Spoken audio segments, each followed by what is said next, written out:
is this enterprising slime mold on the wonder bread of democracy? Where did he come from? Is he just 10,000 spiders who really made a commitment?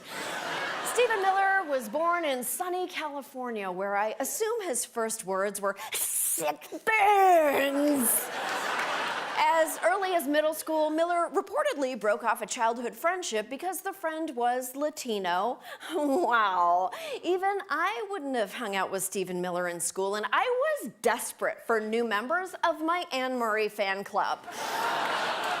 By high school, Miller was a practiced right-wing provocateur appearing on conservative talk radio and running for class president on a platform of screw janitors. Am I the only one who is sick and tired of being told to pick up my trash when we have plenty of janitors who are paid to do it for us? What happened to him? Did a janitor once accidentally buff his forehead?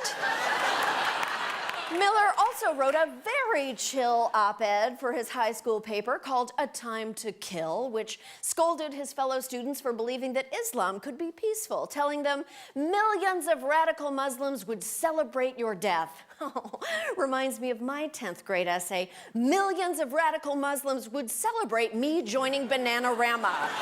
I was so confident of what Muslims thought of me. After high school, Miller fled liberal California for Duke University, presumably because he thought it was founded by David. There he was captain of Duke's competitive balding team and found his niche at the college newspaper, where he had a regular column in which he railed against feminism, multiculturalism, immigration, liberal professors, the war on Christmas, and once again, janitors. He published a screed against giving the dorm janitor a birthday card. Okay, you know what, buddy? I'm getting the feeling that you think janitors are an ethnic group. They didn't all float here in a dinghy from Janitoragway.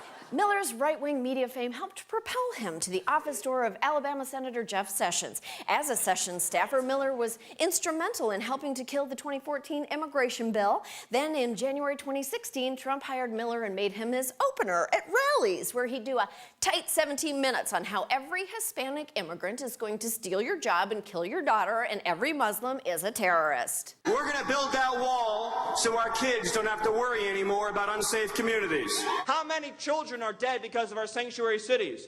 How many moms are grieving because of our sanctuary cities? We've seen example after example in the Somali refugee program of individuals becoming radicalized and joining terrorist groups. They say he's too tough on crime, and he's too tough on illegal immigration, and he's too tough on radical Islamist refugees. Congrats to Stephen Miller for being the first person in history ever to utter the phrase radical Islamist refugees. And congrats to me for being the first person in history to die of douche chills. After their act did so well on the road, Trump brought Miller to the White House as his senior policy advisor and secretary of foreheads, where he's been intimately involved in crafting Trump's scariest messages and creepiest positions, from the attempted Muslim ban to the refusal to reauthorize DACA. Stephen Miller is a real American success story. He worked hard and stayed true to himself and achieved his dreams. He is the exact same racist asshole he's been since childhood, but now he has the president's ear and the power to ruin thousands of people's lives. I really have a bone to pick with the guy who wrote "Never Change" in his yearbook. Schumer and McConnell better figure out a way to separate him from Trump before they're asked to pass the janitor immigration bill of 2018. We'll be right back.